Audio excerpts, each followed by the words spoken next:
Hey everyone, this is Jordan. I'm one of the co founders of the Unheard Project.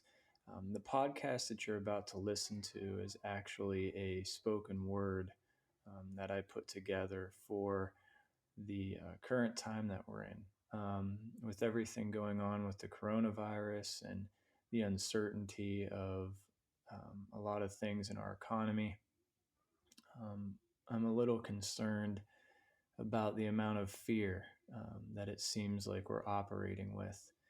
And I think during a time like this, it's important that we have hope, that we function out of hope, and we remember that we're not in this alone, whether that's people within our own country, our own state, or whether that's people in the world.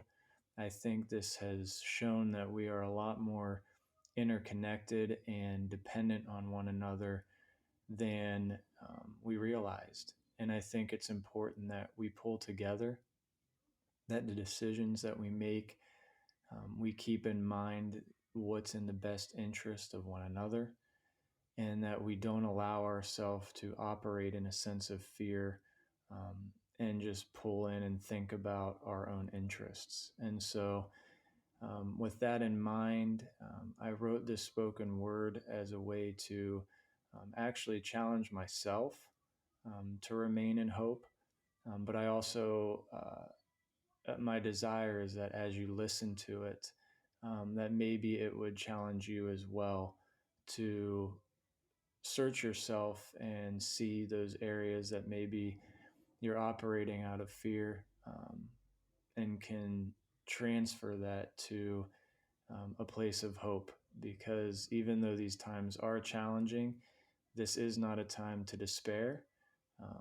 This is a time to have hope and to pull together and to operate in love for one another. So I thank you in advance for taking time to check out this podcast and listen to this spoken word.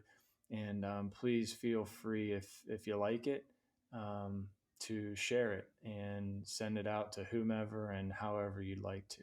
So thank you again, and thank you for tuning in to the Unheard Project podcast. Enjoy.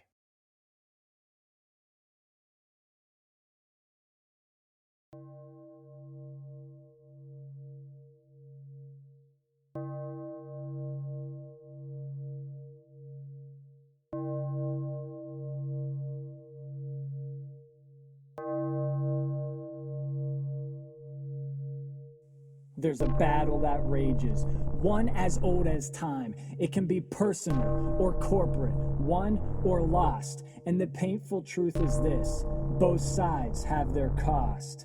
Fear, choice one. Frailty of spirit is where I'll start. Fear will break you, corrode you, even poison your heart. It's irrational, assaulting, and if left unchecked, it's numbing. It will utterly crush you and leave you broken, shaky, exhausted. And this is what comes next: an inability to see clearly, to keep fighting, to see life in its greater context. Too tired to care about, too tired to empathize with anyone outside yourself. You lose us for me. You self-medicate. You grow anxious. And this is stop number 3 on the sick carousel. Your self-preservation and myopic point of view has not cured your growing fear since step 1 or 2. You're more uneasy, distressed, and looking to get off the ride, but you can't, because you're robbed, left with regret inside. Regret. It's the final death of fear. At some point, you'll hate yourself for letting hope disappear. Whether it's in uncertainty or after you've reached the other side, what you'll find out is this: the greatest casualty of fear, it's you inside.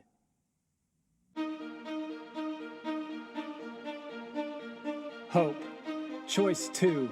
Humility is where it all starts. Rendering yourself lesser, others greater, leads fear's counterparts. It's challenging, empowering, and if practiced, culturally defining. It will strengthen you, embolden you, bring you to oneness. which is our vital need. In the darkness, the haze of an untold future, it's unity and togetherness that will help us succeed. Me for you and you for me. It's when we cross that which divides us with love that we will see a surge in courage, in tenacity, in perseverance, which is the persistence of an action regardless of the challenge. We claw, we fight, unification as humanity through love our ammunition. History will be written by our handling of the present, the future. So may we fight and value that which is eternal, meaning without beginning or end, immutable grace, mercy, selflessness. These carry the power to heal and mend. Yes, we might suffer. Yes, we might bleed. But our joy in life is refined in hope through pains. So we must battle together for each other until hope is all that remains. For each other until hope is all that remains.